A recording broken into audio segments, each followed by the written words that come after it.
I'd like to start by talking about something that isn't often discussed when people talk about starting a business. Because when we hear conversations about entrepreneurship, the story usually sounds very exciting. People talk about freedom, they talk about following their passions, they talk about building something meaningful, something that reflects who they really are. And all of that can be absolutely true. But unfortunately, there's another reality that many people experience when they begin building a business, a quieter reality, one that doesn't appear very often in business books or social media posts. And that reality is this: many people begin building their business while they are also healing parts of themselves. In fact, it's very, very common. They can be healing from burnout, healing from years of feeling invisible in their career, healing from workplaces where their voices weren't fully heard, and healing from patterns of self-doubt that have developed over time. So the journey becomes something more complex than people expect. It's not just about building a business, it's about rebuilding yourself at the same time. Hi, I'm Jenny, and this is my weekly expert talk about procrastination and empowerment. And today I'm talking about building a business while healing yourself, how to do both without burning out. So I want to start now by sharing a moment that many women experience when they begin this journey. At the beginning, there is often a lot of excitement, as I mentioned earlier. You finally decide you're going to do it. You're going to start the coaching business you've been thinking about sometimes for years. And you begin by reading books, listening to podcasts, maybe taking courses, and you have ideas starting to form. You imagine the people you could help. You imagine the difference you could be making. And for a while, it feels energizing. But then something unexpected starts happening. As you begin taking steps forward, things from your past start showing up. You go to write a post and suddenly you hear a voice in your head saying, "Who do you think you are?" You think about recording a video and you feel a wave of anxiety. You remember moments throughout your life when your ideas were dismissed or criticized. You start noticing how much you second guess yourself. And suddenly the journey feels more emotional than you expected. For many women, this moment is confusing because they believe the process is supposed to look like this. First, I get confident. Then I start my business. But the reality often looks very different from that. What actually happens is this: you start building your business, and the process of building it begins to reveal the parts of you that still need healing. The self-doubt, the fear of being judged, the habits of overworking to prove your worth, the tendency to put everyone else first. All of those patterns that were manageable inside a job suddenly become very visible when you step into entrepreneurship. And when that happens, many women quietly begin asking themselves difficult questions. Maybe I'm not ready yet. Maybe I should wait until I feel more confident. Maybe I need to fix myself first. But here's the truth that I want to share with you today. Building a business and healing yourself are not separate journeys. For many people, they are the same journey. The process of becoming visible, trusting your voice, and creating something of your own often becomes the very thing that helps you heal the parts of yourself that have been held back for years. Your business becomes a place where you practice courage, where you learn to trust your instincts again, where you begin setting boundaries, maybe for the first time in your life, where you slowly build confidence. In other words, the process of building a business can become one of the most powerful forms of personal growth you will ever experience. But this is also where many people run into difficulty, because the moment you step into entrepreneurship, something fascinating happens. The business you are building begins to act like a mirror. It reflects your patterns, your beliefs, your fears, and your strengths.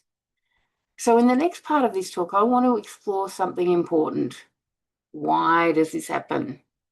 Why does starting a business often trigger so much personal healing at the same time?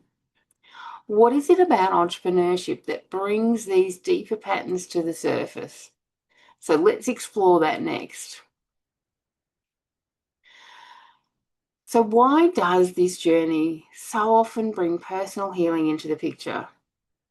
Why does starting something exciting sometimes also surface self-doubt, fear, or emotional patterns that we thought we had already moved past? There are a few important reasons, and once you understand them, the experience becomes much less confusing. So the first reason is entrepreneurship makes you visible.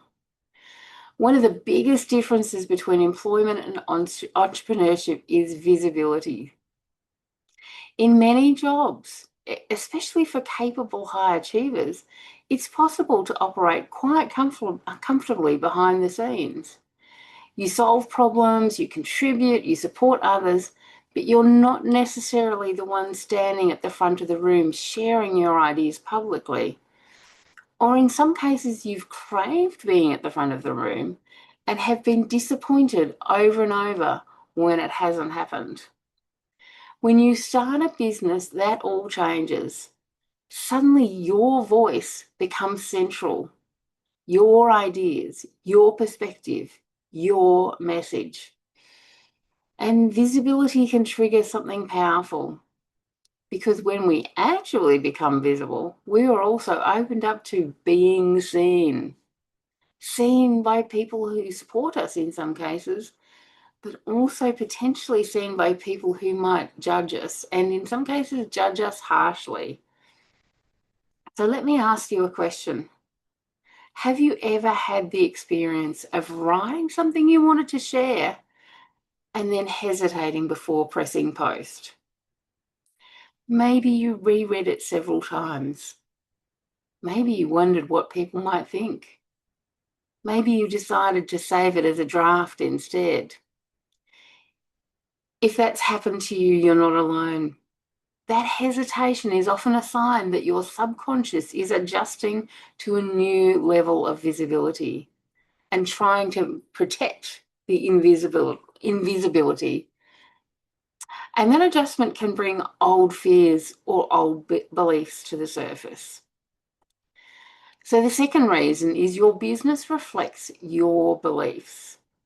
Another reason healing often happens during this journey is that a business reflects what we believe about ourselves. When you build a business, you make decisions about things like your values, your pricing, your message, and your boundaries. And every one of those decisions touches on something deeper. If you have a belief that says, I shouldn't take up too much space, then speaking boldly about your work may feel very uncomfortable. If you have a belief that says, I need to prove my worth, you might find yourself overworking or over-delivering.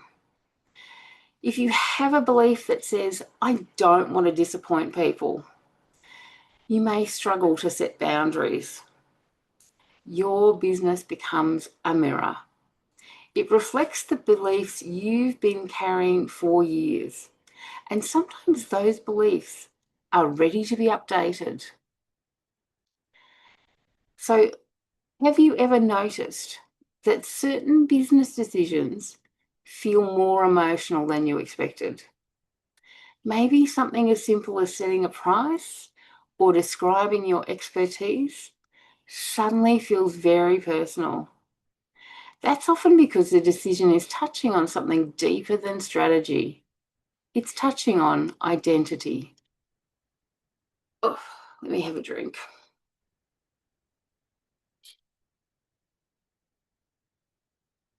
So the third reason is entrepreneurship invites you into a new identity.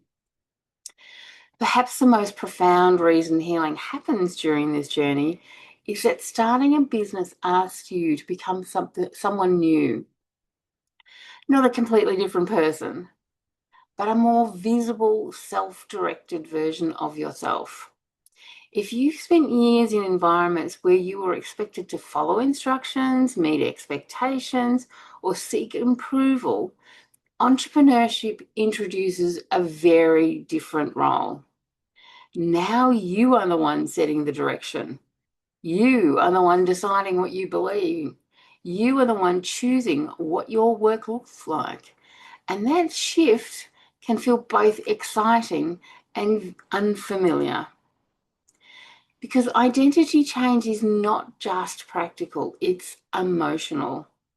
It requires you to gradually see yourself differently, not just as someone who contributes to someone else's vision, but as someone capable of leading their own vision. So I'd like to pause for a moment and ask you something. As you've been building your business or thinking about building one, have you noticed any personal patterns appearing?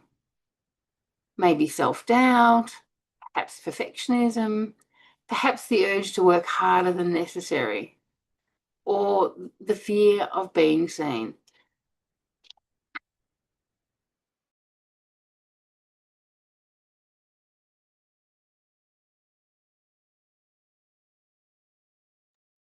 Sorry about that. If you've noticed any of those things, it, it doesn't mean something has gone wrong. It means you're in a process of growth. Your business is not just a project you're creating. It's also an environment where you are evolving. So when you begin to see it this way, something interesting happens. The challenges you encounter stop looking like obstacles and they start looking like invitations. Invitations to strengthen your voice, to update old beliefs, to develop self-trust. And when healing and business growth happen together, the result is something incredibly powerful. You don't just build a business, you build a stronger version of yourself. But this is also where many people encounter another challenge. Because when they notice these deeper patterns emerging, they sometimes respond in a way that unintentionally recreates the very burnout they're trying to move away from. They try to push through. They work harder. They apply the same pressure that existed in their previous career. And that can lead to something I call the burnout trap. So in the next section, we're going to talk about how that trap forms and how to avoid falling into it while building your business.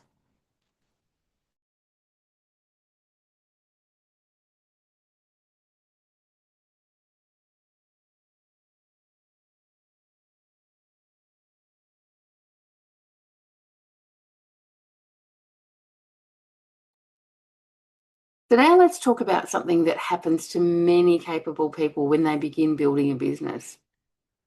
Something that often surprises them because they left their previous work environment hoping for something different, more freedom, more autonomy, more alignment with who they really are. But without realizing it, many people begin recreating the very patterns that exhausted them in the first place. I call this the burnout trap. And it doesn't happen because people lack discipline or motivation. It happens because we often bring our old success strategies with us into a new environment.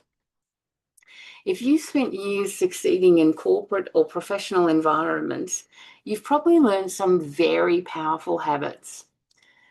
Habits like work harder than everyone else, push through when things are difficult, prove your value through effort, never fall behind, And those habits may have helped you succeed in your career. But when you apply those same patterns to building a business, something interesting can happen. Instead of feeling energized by work, you feel, or you begin feeling pressure again. Pressure to learn everything quickly. Pressure to keep up with what everyone else seems to be doing. Pressure to prove that you deserve to be here. So let me ask you something. Have you ever had a moment where you thought, I need to figure this out faster? Or even, everyone else seems further ahead of me?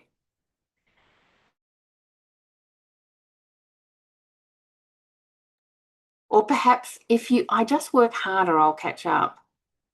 These thoughts are incredibly common, but they can quietly lead you back into the very cycle you were hoping to leave behind. So there are three patterns I often see when people fall into this trap. The first is overloading yourself with information.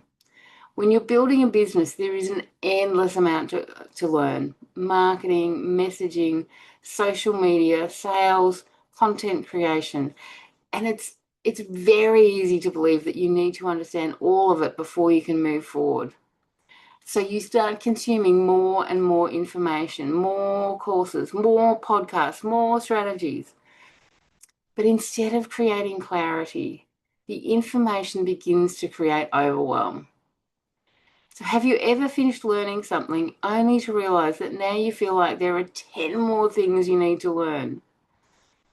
Unfortunately, it's a very common experience. Because when learning becomes a substitute for action, the journey starts to feel heavy rather than empowering.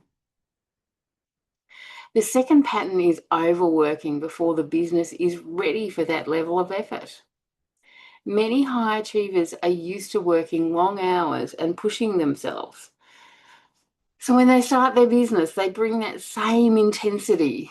They try to do everything at once, create content every day, build programs, learn marketing, connect with people, all while still managing the rest of their life. And after a while, they start feeling exhausted again. Not because entrepreneurship is inherently exhausting, but because they're applying the same pace and pressure that once led to burnout. The third pattern is constant comparison, and this is where the previous talk we explored connects very strongly to this one. When you see other people online appearing confident, successful, and visible, it's easy to believe that you need to move faster to keep up. But here's the problem. Everyone is on a different timeline. Some people you see online have been building their business for many years. Some have teams supporting them. Some have already gone through the early learning stages. But when we see all of those people at once, our brain assumes we need to match their pace. And that pressure can quietly recreate the same environment of urgency that once led to us burning out. So I'd like to invite you to pause for a moment and ask you something. As you've been thinking about building your business, have you noticed any of these patterns appearing?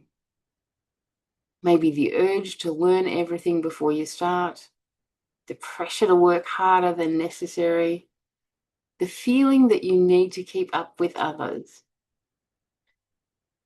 If you recognize yourself in any of those patterns, I want to say something important. You're not doing anything wrong. You're simply using strategies that worked in one environment and applying them to another. And entrepreneurship asks something slightly different from us.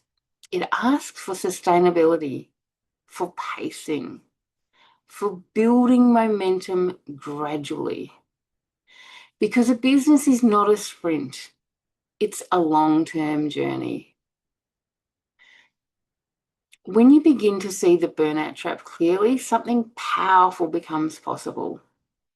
You can choose a different approach, one where growth doesn't come from pressure, but from alignment, where progress doesn't require constant pushing, but instead steady, courageous steps.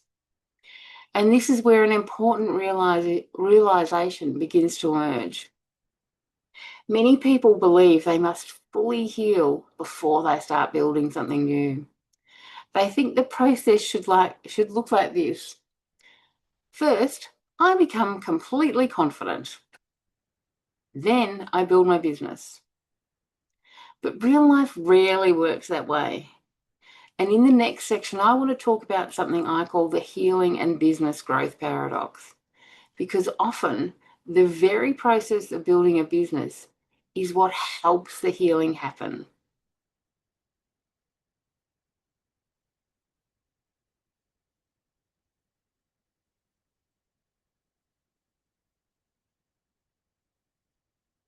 So now we come to something I find many people wrestle with when they begin this journey. And this is a quiet belief that sits in the background.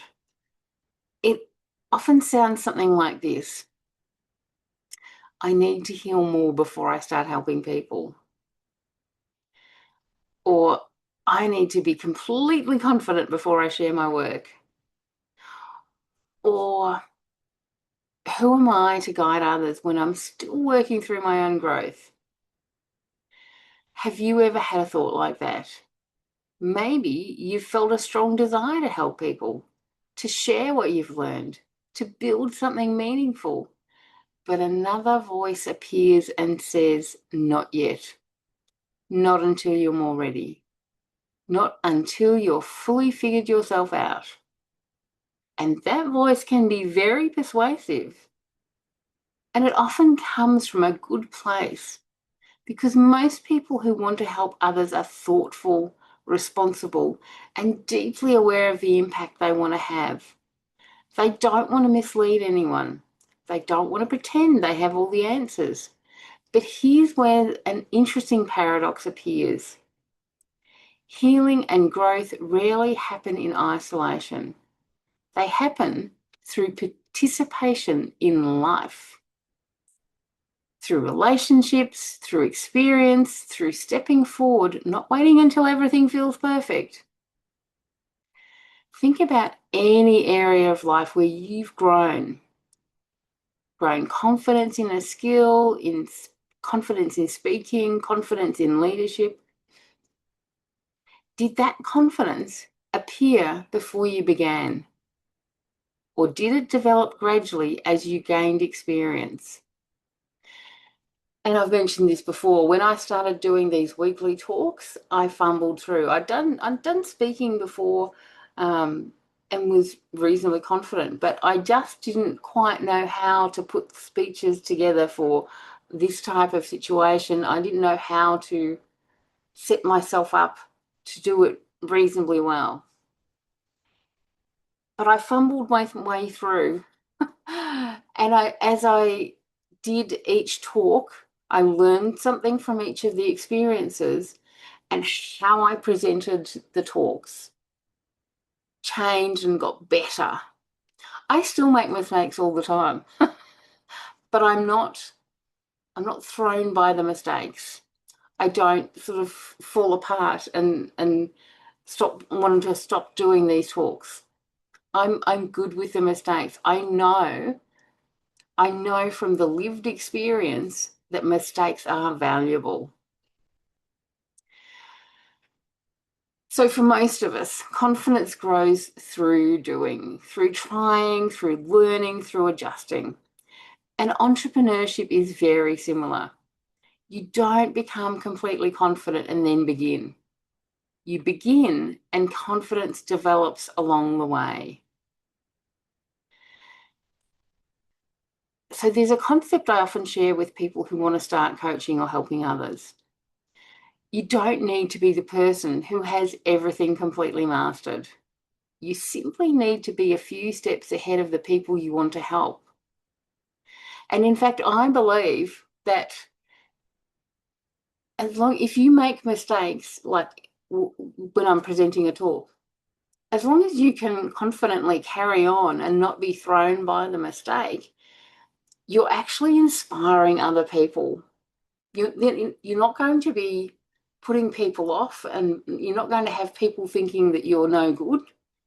They're going to be inspired by the fact that you commit mistakes and carry on. And that's so important to know.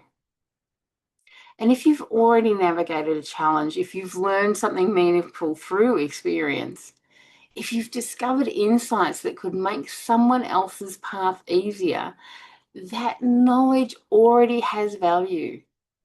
And very often the process of helping others deepens your own healing. Because when you articulate what you've learned, when you support someone else through a challenge you faced, you strengthen your own understanding and self-trust. And I can tell you that every one of these talks that I do, although it's about something I know, when I actually hear myself saying things, it re-triggers learning in me as well, and I get a deeper understanding of the thing that I'm talking about. So let me ask you another question. Have you ever noticed that when you're actively moving towards something meaningful, your confidence begins to grow, even if you still feel nervous?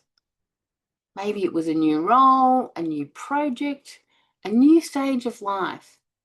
At first, it felt unfamiliar, maybe even uncomfortable or really uncomfortable. But as you kept showing up, something slowly shifted. You became more capable, more confident, more certain of yourself. Growth happens in motion, not in waiting. Another powerful aspect of this paradox is that many people heal through expressing their voice, as I've just mentioned. When you share your experiences honestly, when you speak about lessons you've learned, when you create something meaningful from your journey, you transform those experiences. They stop being things that happen to you, and they become wisdom you carry forward. And this is something I've often coached people about when they've got something that's happened to them that made them feel shame. Once they process it, they don't want to talk about it. They want it to just disappear. But I've encouraged them to own that behavior, own that situation, own that experience. Because if you can talk about it, you can be an inspiration to other people who are going through the same thing. So in that situation, they become wisdom you carry forward. And that transformation can be incredibly empowering. Because instead of seeing your past struggles as something that disqualifies you, you begin to see them as part of what qualifies you to help others. So I'd like to invite you to reflect on something. Think about the experiences you've had in your own life, the challenges you've navigated, the insights you've gained along the way.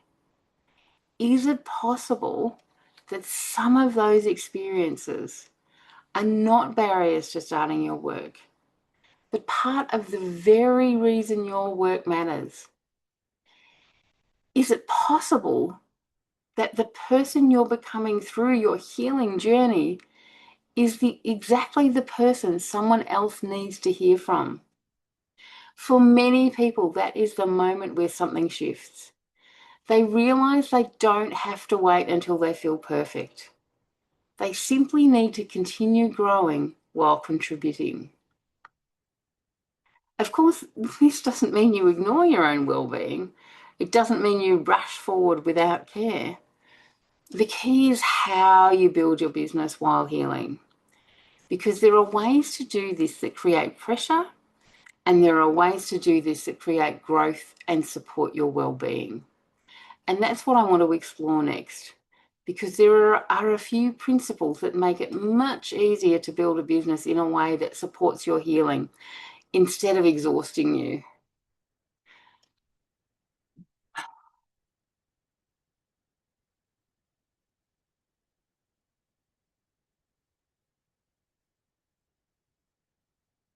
So now that we've explored the healing and business growth paradox, the next question becomes, how do you actually build a business while you're still growing and healing yourself?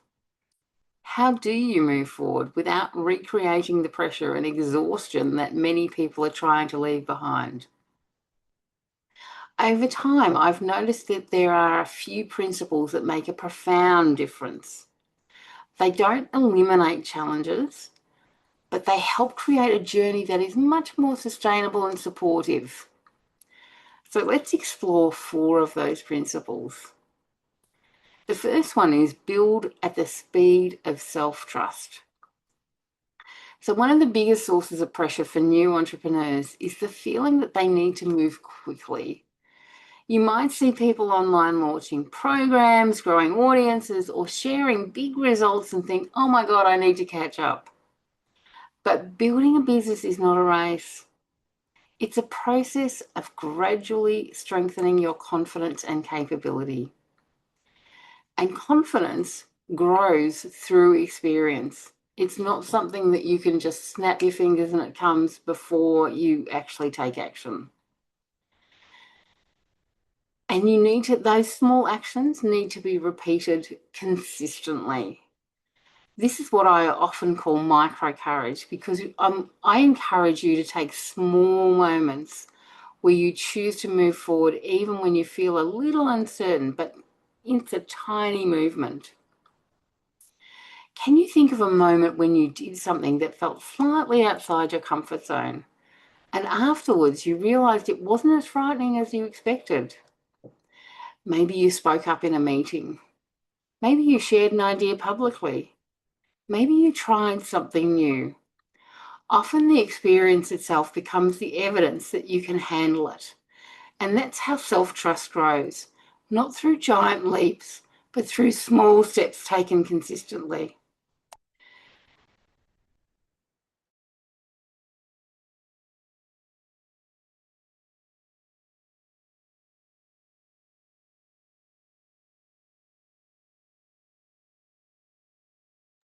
So the second principle is let your story become your strength. Many people hesitate to share their experiences because they worry they're not ready yet. They think their story needs to be finished, that they need to have everything completely figured out. But often the most powerful connection happens when people share honestly about their journey, not from a place of perfection, but from a place of authenticity. So have you ever heard someone describe an experience you've had and thought, yes, that's exactly how I feel? That moment of recognition can be incredibly powerful because it reminds us we're not alone. Your story, your insights, and your lessons learned are often exactly what someone else needs to hear. And when you share from a place of honesty rather than perfection, people trust you more, not less. So the third principle is create emotional safety in your business. Another important principle is learning to create that emotional safety as you grow. In many areas of life, we're encouraged to push ourselves dramatically outside our comfort zones. And goodness knows, in the many years that I was procrastinating and looking for a solution, pretty much the consistent suggestion was grit your teeth and take a big leap outside your comfort zone. And all that did was to encourage me to procrastinate more. There was more judgment, more bad feelings. And look, sometimes that encouragement to take a leap is helpful, and for some people, it is what they need. But when someone is already recovering from burnout or rebuilding confidence, massive leaps can feel very overwhelming. So instead of forcing yourself into situations that feel too intense, you can build courage gradually. So, for example, if speaking to a large audience feels intimidating, perhaps you begin by sharing short reflections online. If recording videos feels uncomfortable, perhaps you start with writing. If visibility feels scary, you can practice showing up in small ways. Like, for instance, having a quote, presenting, it's someone else's idea, so it's less scary putting that. But when you put quotes up, you are actually sharing some of yourself because you value those words. So it is still something personal, but it's less scary, I guess.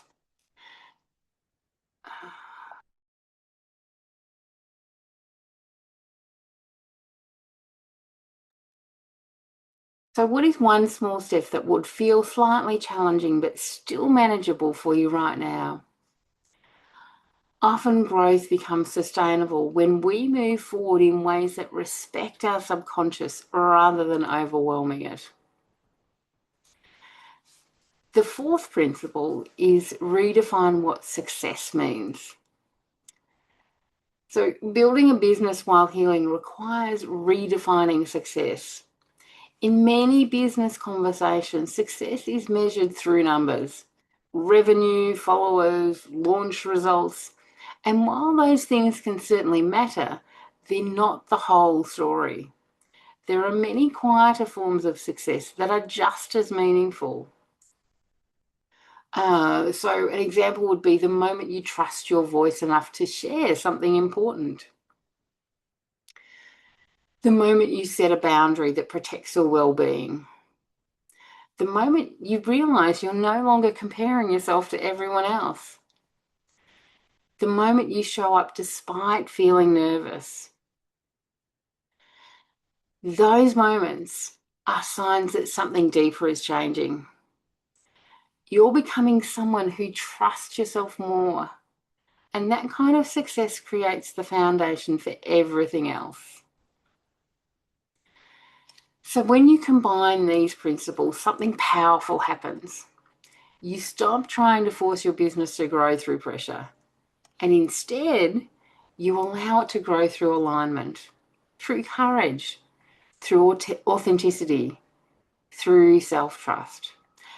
And gradually, the business you're building becomes a reflection of the person you are becoming. But something even more meaningful happens along the way. Because when you build a business while also healing parts of yourself, the journey begins to transform you. You develop strengths you didn't even realize you had. You get clarity about what matters to you and a deeper trust in your ability to navigate challenges. And that brings us to something I think is one of the most beautiful parts of this journey. The real transformation that occurs when someone walks this path. As we move toward the final part of this conversation, I want to talk about something that often surprises people about the entrepreneurial journey. When many people start building a business, they focus primarily on the external results they hope to achieve. They might imagine helping clients, creating income, building something meaningful. And those things are certainly important. But something else begins happening along the way. Something that isn't always obvious at the beginning. The person who starts the journey is rarely the same person who continues it. Because building a business is not only about creating something in the world, it's also about becoming someone new in the process. Someone who trusts their voice more. Someone who is willing to be seen. Someone who can navigate uncertainty without losing their sense of direction. And that transformation happens gradually, through moments that might seem small at the time. The first time you share an idea publicly. The first time someone tells you that something you said helped them. The first time you set a boundary that protects your energy. The first time you realize that you are no longer waiting for permission to move forward. Those moments may not look dramatic from the outside, but internally they represent a shift in identity, a shift in self-trust. And that shift is often the most powerful outcome of the entire journey. So if you think about the person you were 5 years ago, how different are you from that version of yourself? What experiences have shaped the way you think now? What challenges have helped you grow stronger? So I might repeat those questions so you can write them down. So the first one was, how different are you from that version of yourself from 5 years ago? What experiences have shaped the way you think now? And what challenges have helped you grow stronger? And as usual, if you need to pause the video and have a think about those questions now, you can leave them to the end, but if you want to have a think about them now, that's all good, and then come back when you're ready. So most of us can look back and see that growth doesn't happen in one dramatic moment. You might occasionally in a coaching session have a dramatic moment, but a lot of the change in life happens through many small moments over time. And the same thing is true in entrepreneurship. The real transformation is not simply learning how to run a business. It's learning how to trust yourself, to trust your judgment, to trust your perspective, to trust that even when things feel uncertain, you are capable of navigating the path forward. And once that trust begins to develop, something interesting happens. Fear doesn't disappear completely. Sad but true. You can't get rid of emotions. They all have their purpose, and fear is just saying this is something new and different. But it stops being the thing that determines your decision, which is most important. So instead of asking, am I ready enough? You begin asking what feels aligned. Instead of asking, what will people think? You begin asking, what do I believe? And when that shift happens, the journey becomes much more empowering. Because the business you're building stops being a place where you prove your worth. And it becomes a place where you express who you are, where your values guide your work, where your experience shapes the way you help others. And that kind of business tends to be much more sustainable, much more meaningful, and much more aligned with the life you actually want to live. So the real transformation is not just external, it's internal. It's the gradual development of self-trust, and so many people have never learned to trust themselves. So many people. And once someone begins to trust themselves more deeply, many things that once felt intimidating become possible. Speaking up, sharing ideas, helping others, creating opportunities. All of those things become easier when they are grounded in self-trust rather than pressure. So as we come towards the close of this talk, I'd like to invite you to reflect on something. If you continued walking this path for the next few years, if you kept taking small, courageous steps, emphasis on the small, you might become, who might you become along the way? I need to say the right question there. So who might you become along the way? That's what I was trying to say. What strengths might you develop? What kind of impact might your work have on others? Those are powerful questions, and they lead us naturally to the final part of this conversation, because insight is valuable, but transformation begins with what we choose to do next. So in this closing section, I'd like to leave you with a simple invitation for how you might begin taking the next step on your own pathway. And as we come to the end of this session today, I'd like to return to where we began. At the beginning of this talk, we spoke about something that many people don't expect when they start building a business.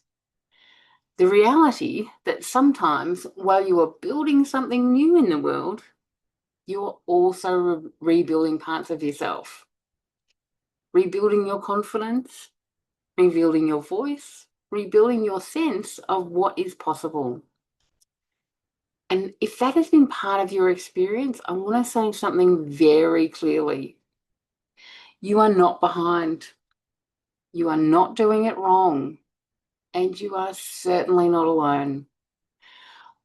For many people, this stage of the journey is actually one of the most powerful, because it's the stage where you begin developing something that will support you for the rest of your life.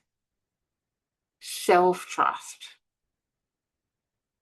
Not the kind of confidence that comes from knowing everything, but the kind that comes from discovering that you can take a step forward even when things feel uncertain. The kind that grows every time you share an idea, every time you honour your own boundaries, every time you choose alignment over pressure. That kind of self-trust changes the way you approach everything.